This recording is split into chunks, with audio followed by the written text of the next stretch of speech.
with a mad rage in his eye. My name is James Connolly, I didn't come here to die. Hello and welcome to Socialist Republicanism for All. This article is by James Connolly called Socialism and Irish Nationalism, 1897 from Marxist.org. Originally from Lalande Libre, Paris, 1897. Transcribed by the James Connolly Society in 1997. The public life of Ireland has been generally so much identified with the struggle for political emancipation that, naturally, the economic side of the situation has only received from our historians and public men a very small amount of attention. Scientific socialism is based upon the truth incorporated in this proposition of Karl Marx that the economic dependence of the workers on the monopolists of the means of production is the foundation of slavery in all its forms, the cause of nearly all social misery, modern crime, mental degradation, and political dependence. End quote. Thus, this false exaggeration of purely political forms which has clothed in Ireland the struggle for liberty must appear to the socialist an inexplicable error on the part of a people so strongly crushed down as the Irish. But the error is more in appearance than in reality. The reactionary attitude of our political leaders notwithstanding, the great mass of the Irish people know full well that if they had once conquered that political liberty which they struggle for with so much ardour, it would have to be used as a means of social redemption before their well-being be assured. In spite of occasional exaggeration or its immediate results, one must remember that by striving determinedly, as they have done, towards this definite political end, the Irish are working on the lines of conduct laid down by modern socialism as the indispensable condition of success. Since the abandonment of the unfortunate insurrectionism of the early socialists, whose hopes were exclusively concentrated on the eventual triumph of an uprising and barricade struggle, modern socialism, relying on the slower but surer method of the ballot box, has directed the attention of its partisans toward the peaceful conquest of the forces of government in the interests of the revolutionary ideal. The advent of socialism can only take place when the revolutionary proletariat, in possession of the organised forces of the nation, in brackets the political power of the government, end bracket, will be able to build up a social organisation in conformity with the natural march of industrial development. On the other hand, non-political cooperative effort must infallibly succumb in face of the opposition of the privileged classes, entrenched behind the ramparts of law and monopoly. This is why, even when he is from the economic point of view intensely conservative, the Irish nationalist, even with his false reasoning, is an active agent in social regeneration, insofar as he seeks to invest with full power over its own destinies a people actually governed in the interests of a feudal aristocracy. The sedition of a socialist army to which I belong, the Irish Socialist Republican Party, never seeks to hide its hostility to those purely bourgeois parties which at present direct Irish politics. But, in inscribing on our banners an ideal to which they also give lip homage, we have no intention of joining in a movement which could debase the banner of revolutionary socialism. The socialist parties of France oppose the mere republicans without ceasing to love the republic.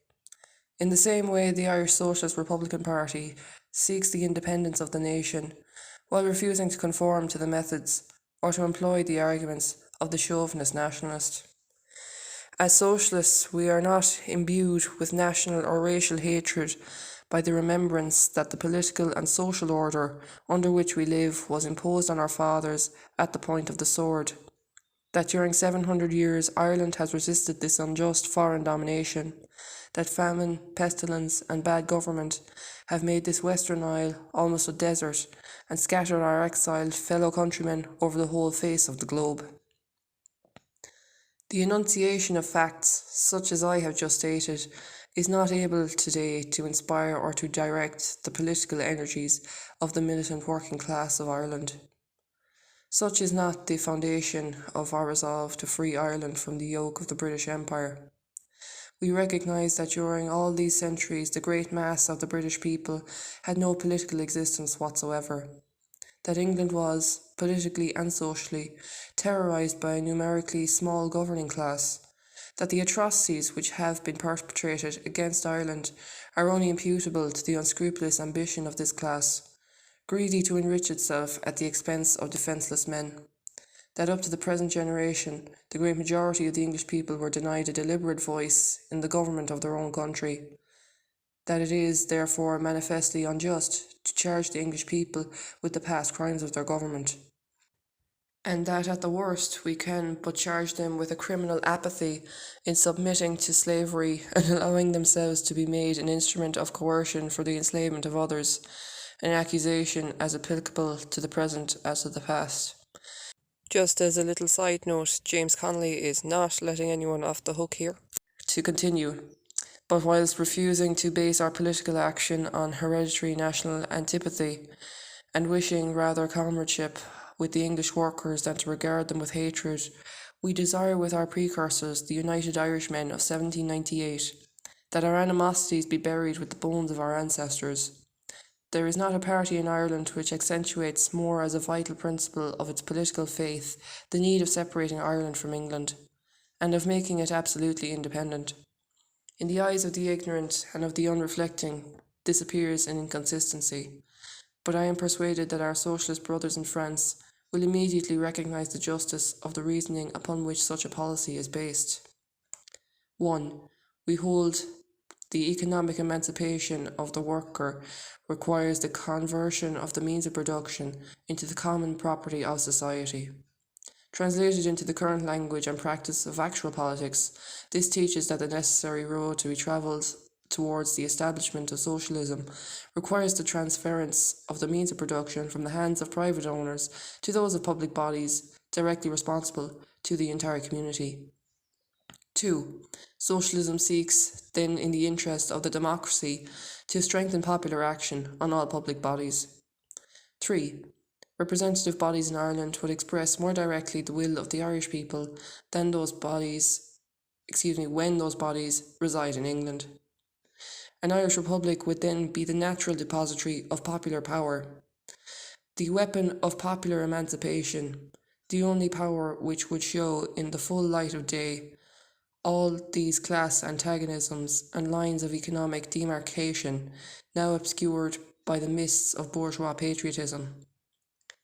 In that there is not a trace of chauvinism, we desire to preserve with the English people the same political relations as with the people of France or Germany or of any other country, the greatest possible friendship, but also the strictest independence, brothers but not bedfellows, thus, inspired by another ideal, conducted by reason not by tradition, following a different course, the Socialist Republican Party of Ireland arrives at the same conclusion as the most irreconcilable nationalist. The governmental power of England over us must be destroyed. The bonds which bind us to her must be broken. Having learned from history that all bourgeois movements end in compromise, that the bourgeois revolutionists of today become the conservatives of tomorrow, the Irish socialists refuse to deny or to lose their identity with those who only half understand the problem of liberty.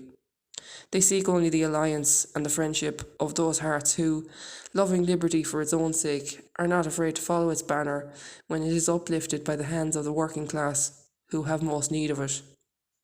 Their friends are those who would not hesitate to follow that standard of liberty, to consecrate their lives in its service, even should it lead to the terrible arbitration of the sword. Last updated 7th of August 2003. So James Connolly, he's not holding a kind of jingoistic grudge against the English working class, but rather he is admonishing them for their apathy towards the struggle of the people of Ireland at the hands of the upper classes of British society, which in his article he said is very small. Which, if you have any interest in Irish labour history, there was always a divide between the English and Irish working class.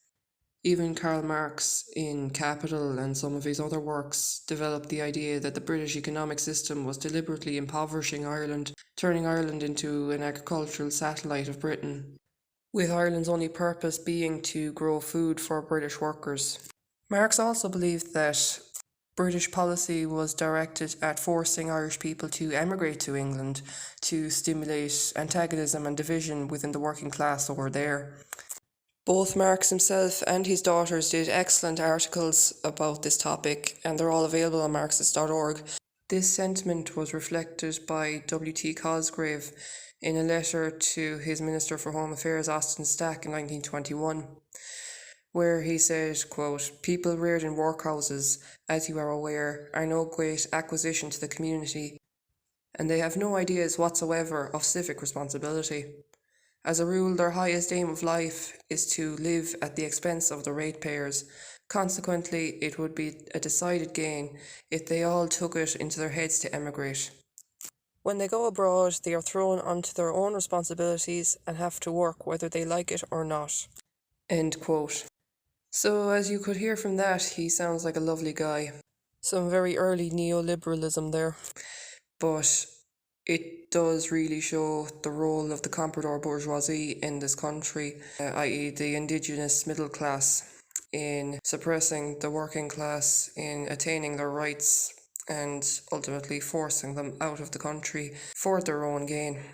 William Martin Murphy would have called himself a nationalist too, but sent police with batons to severely injure and even kill striking workers during the lockout of 1913. So this really shows that class unity is not at all practical when it comes to revolutionary independence struggles. And this has been a major theme throughout all of Connolly's works. I'll be doing other videos on how such historical events affected how Connolly and other socialists viewed socialism as applied to the specific conditions in Ireland. So that's the end of the video. Hope you guys enjoyed it. Let me know what you guys think in the comments below, and I'll see you guys in the next one.